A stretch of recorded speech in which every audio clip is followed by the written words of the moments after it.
Alright, I'm back. I just reloaded a save and everything's fine. That was so weird. Alright, let's talk to Abel Ponderthought. This older man looks somewhat bookish. His clothing and accessories are extremely clean, neat, and well cared for. He often pauses to brush some fleck of dust off or lint off of them. A symbol representing a stylized dagger piercing upwards through a flame is embroidered upon his tunic. Greetings. Oh, I say, would you look at that? A floating skull. Where? By the unjust laws of Tyranny the Merciless. Who? Sorry. The man was a horrible tyrant, now long dead. His name should never be spoken so. 'Tis rather vulgar. My deepest apologies, Lady Grace. I didn't mean to offend. It's no matter, Abel. I am certain only Tyranny would have been offended by the comment. And as you know, his subjects buried him alive more than 3 centuries ago. Yes, you're probably right. Try to get his attention. But behold, a skull, buoyant, levitating off the ground, cognitive as environment, possessing hearing, speaking, and seeing abilities. This truly is one of the reasons that the plains shall never become dull to me, sir. Just when you think you have seen everything, the plains show you yet another corner to peer around, and suddenly whole new wondrous vistas are open to you. Actually, the talking floating skull thing is quite common, right up there with the self-resurrecting amnesiacs scouring Sigil for their lost identities. I say, skull. Look behind you, another floating skull. Let Mort have his fun. No, where? Right where I'm pointing. There. Where? I cannot see it. You just missed it. A whole parade of them. Probably never going to happen again. A million revolutions of the Great Ring. I sense you also possess a peculiar degree of mockery. I prefer to refer to it as keen insights into the human nature. By the unjust laws of Tyranny, I say, are you all right? You look hurt. I'm all right. That's a lie, nameless one. You're so fucking far from all right. It hurts to look at him, it does. Very amusing, Anna. I had some questions, sir. Of course. I'm always more than happy to answer your questions. Who are you? Me? Certainly. Who are you? My name is Abel Ponderthought. What do you do here? I passed my administrator exam just recently and have achieved the status of an A9, a research consultant in the Hall of Records, one of the many aides specializing in Sigil's physical laws and history. I research topics and laws of interest to others. It's quite fascinating, really. That symbol embroidered on your tunic. 'Tis the symbol of the Fraternity of Order. We're responsible for much of the lawmaking and running the courts here in Sigil. Many judges, advocates, and clerks are members of our order, and we're pleased to be able to help enforce Sigil's laws and keep things orderly. We make a strident effort to learn all laws, whether they pertain to Sigil, the plains, or the multiverse itself. What does the Fraternity of Order believe? My journal. The Fraternity of Order believes that the multiverse is governed by laws. When one knows all the laws, one will understand the multiverse. That's our goal. By understanding the laws, their limits, we learn to avoid certain laws. What sort of benefits are there in such a position? Well, our fraternity allows us to read languages quite easily, and we may use some rules of the multiverse on location to suit our benefits. Can you read this? I think it's a journal of some sort. Odd. No, I cannot. Is this a language? I'm not sure.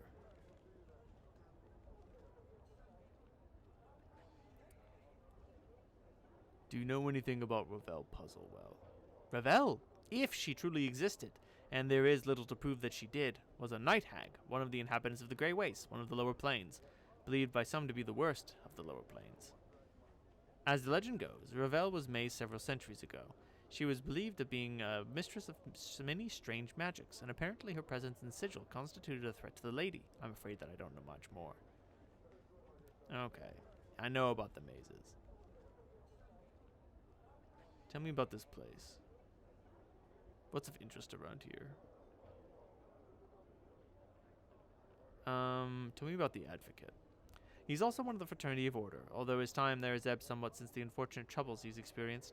I'm not one to speak of them. His residence is just across the way, south and east of here. Alright. Tell me about the city. Where's daylight come from? I don't see the sun. The haze can make it difficult to determine for certain, so I understand the difficulty. The light comes not from the sun, but from a gradual luminescence that fills the sky. It reaches a peak called Peak, then fades until the sigil is completely dark, called Anti-Peak. The lady. 1. She is not just a symbol of Sigil, as some claim. She is very real and very dangerous. 2. She is believed to be the one person that keeps the powers, deities, out of Sigil. As long as she is present, the powers cannot enter Sigil.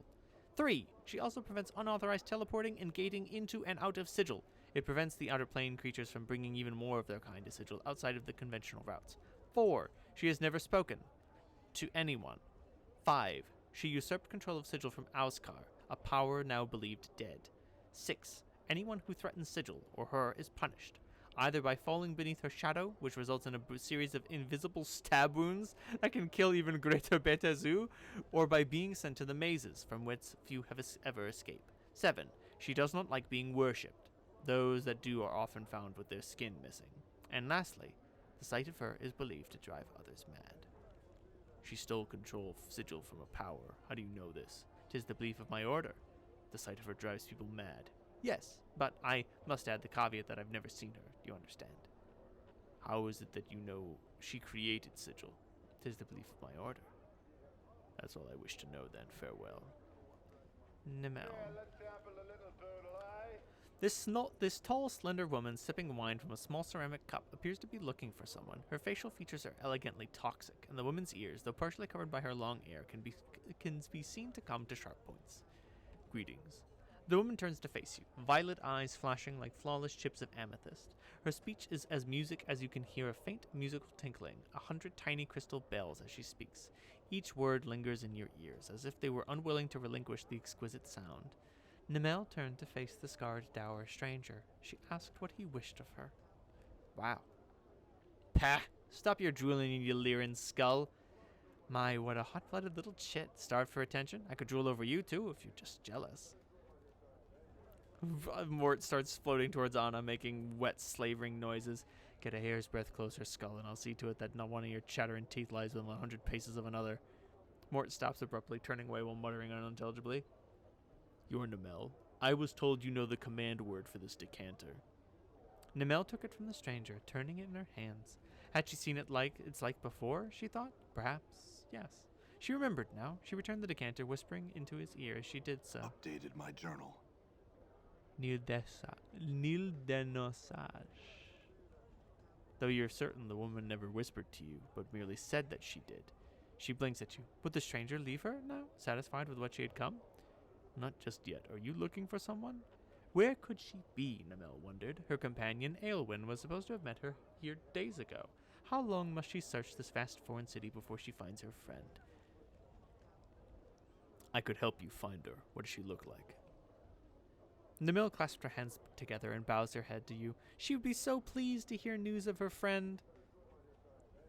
She told the kind stranger what Aelwyn looked like, so that he would know her should he come across her. An image forms in your mind, a woman who resembles Nimel, but with golden eyes and a hair fiery crimson. I'll return if I find her. Updated my journal. Farewell. Well, there is someone over here named Aelwyn. Although what a curious power. She seems to be narrating existence. Narrating things instead of speaking plainly. This tall, slender woman occasionally looks up from her cup of wine to scan the surrounding patrons and passerbys. Her facial features are elegantly toxic, and her eyes, a brilliant color, gold in color, catch the light sparkling as she looks about. Greetings. She regards you carefully for a moment before replying. She speaks slowly and carefully, avoiding direct eye contact with you. I, Aelwyn, return your greetings. Aelwyn, your friend Nimel is looking for you. Updated my journal. She begins to smile, but then covers her mouth with her hand and looks down at her drink. I, Aelwyn, am most pleased to hear of Nimel. Might I, Aelwyn, persuade you to tell me of her place? Yes, I'll do that for you. Updated my journal. She looks at you directly, and for just the briefest of moments before she casts her eyes back down to her drink, your senses are awash with a warm, comfortable feeling. Pure happiness. I, Aelwyn, thank you. It's my pleasure, but may I ask you about her, though? Aelwyn nods slowly. The way she speaks, and what her words do. How? I, Aelwyn, can only say that we come from another place, another world. We're not like the people here, whose words, thoughts, very feelings even, affect nothing directly. Go on. I, Aelwyn, take great care so as to not affect those around me too greatly. Nimel, she is new here, and cannot do so. It's something that she must learn, should she choose to remain here for very much longer. But why? There are many reasons.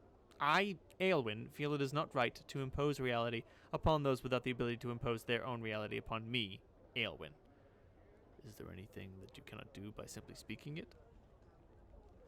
She frowns. A strange, unpleasant feeling rises in the pit of your stomach. Please. I, Aelwyn, would speak of it no more. Just one more question. She looks at you directly, your face reflected in the glittering golden disc of her eyes. He would speak of it no more to Aelwyn, and thus would no longer force her to speak in such a way to him. You find yourself unable to voice another question, your words catch in your throat as you try to ask. Oh, fine then. Farewell. Very interesting.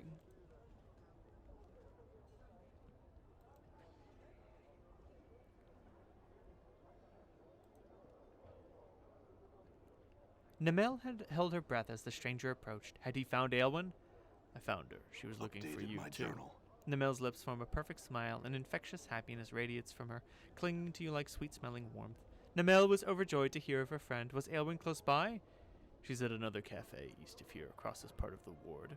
Namel thanked the man for his wondrous news. Soon she would go to visit her oldest friend, Aelwyn. Now, though, she would reward the stranger. No, that's all right. I need no reward. Namel touches her index finger to her lips, making a faint hushing noise. She would draw the stranger close, laying her hand upon his chest and kissing the pale, leathery skin of his cheek. Life would flow into him, invigorating him. This, then, was to be his reward. As you wait, there's a light tingling sensation upon your cheek and chest. The feeling spreads across the whole of your body, and you begin to feel stronger, more animated. Thanks. I have some questions. Namel listened to the stranger's questions, but could answer none. He would have to seek his answers elsewhere. But I haven't even asked. Frustrated, confused, he at last gave up. It was clear this woman possessed no more knowledge that was of use to him, or if she did, she could not be persuaded to share it. Farewell, then.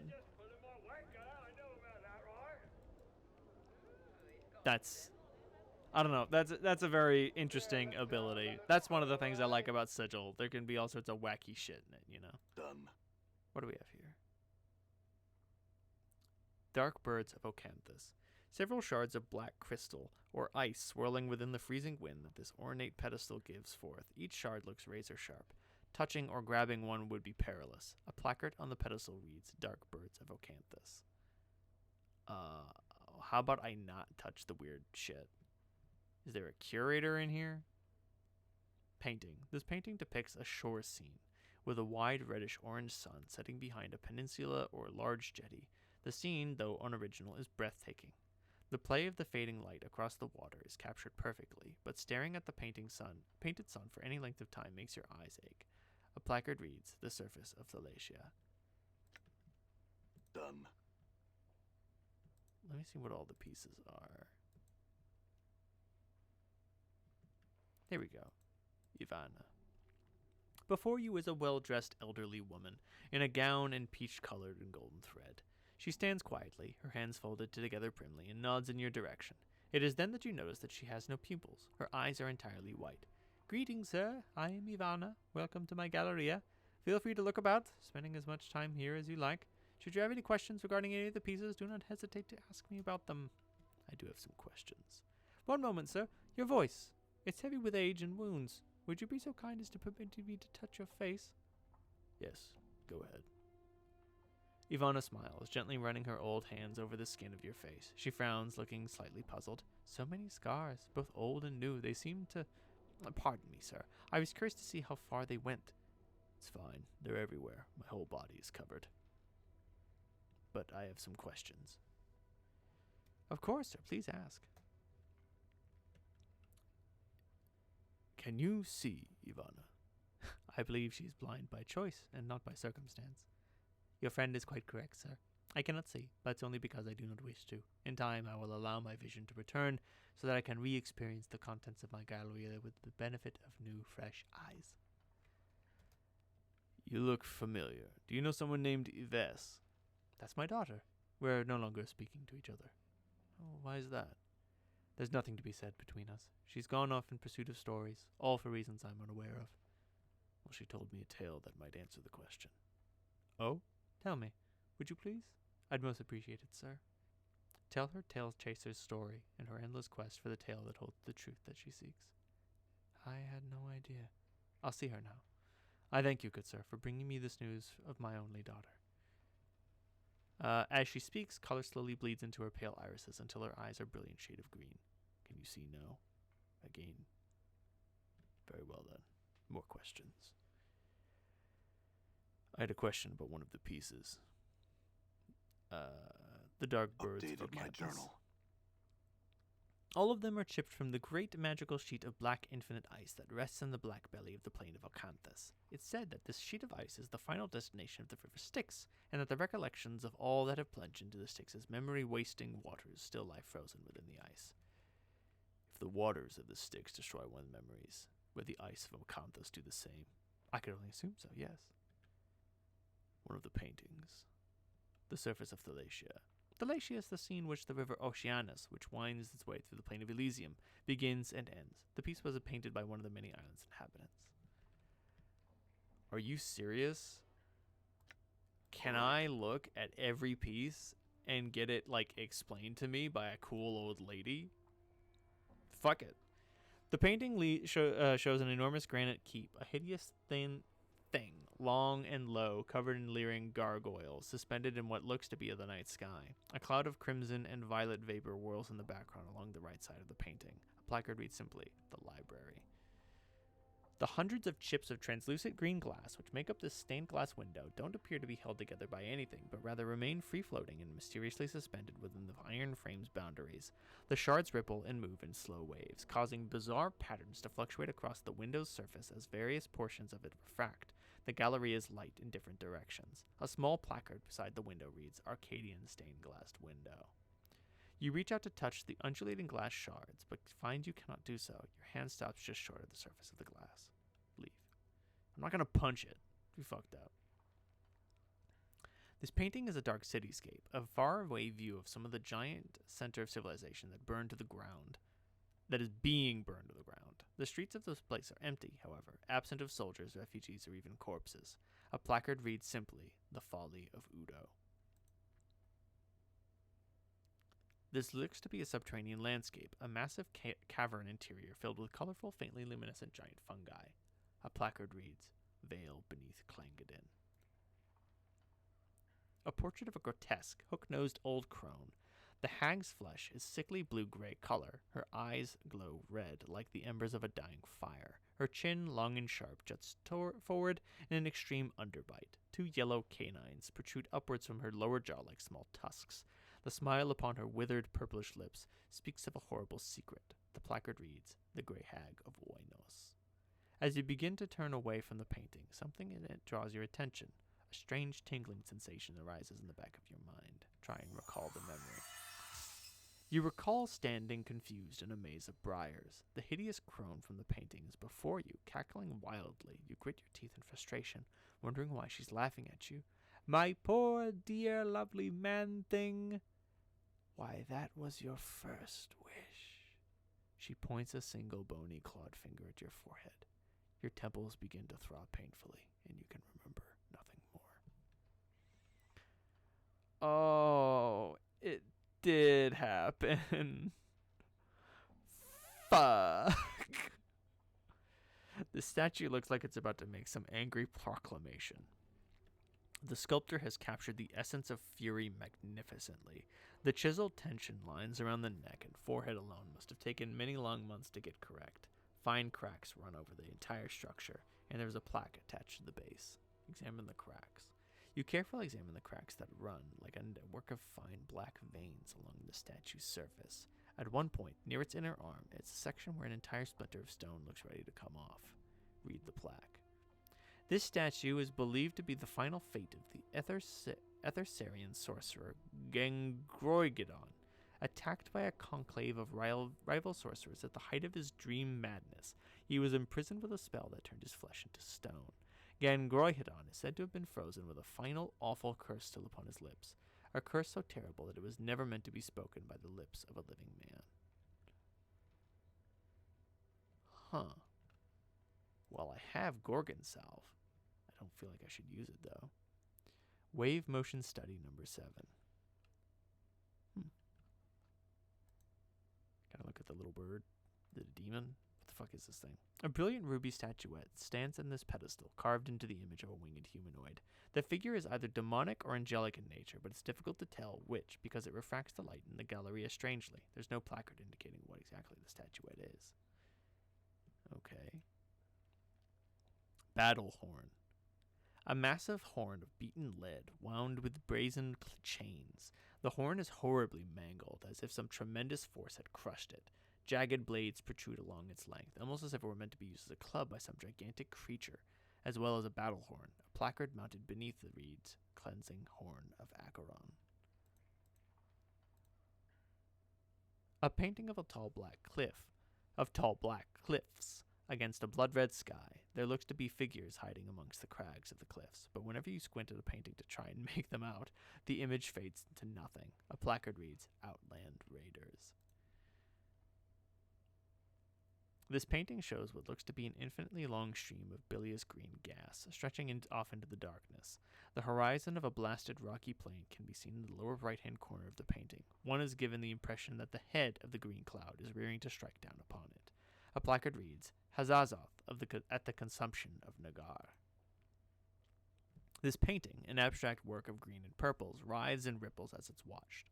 Closer examinations reveal that the actual painted image is changing rather than the canvas itself. A placard states, "Moments glance from the walls of Mokhma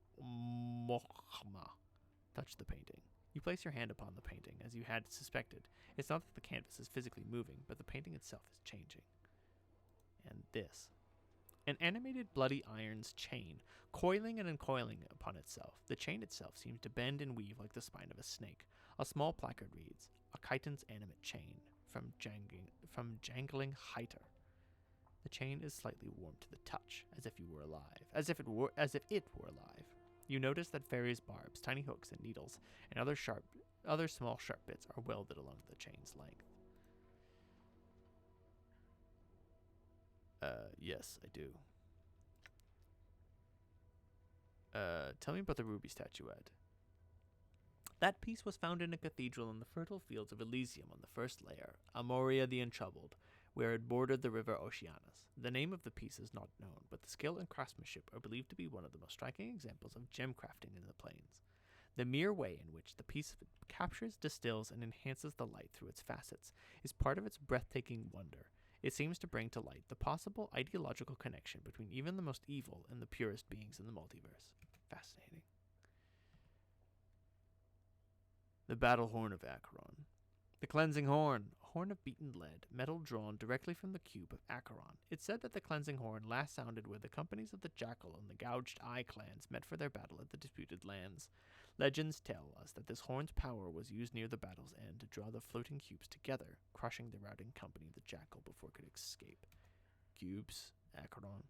Acheron's a plane of harshly enforced order, where conformity is more important than good. It's composed of giant metallic cubes, which float through an endless void. Many cubes are large enough that cities or entire kingdoms have been built upon their faces. Interesting. The statue of the Screaming Man. It is said that the fury of the curse was enough to blister the flesh from the bones of those who'd heard it, and that it could even shatter the stones themselves. I'm going to just steal an ice cube real quick. Yoink.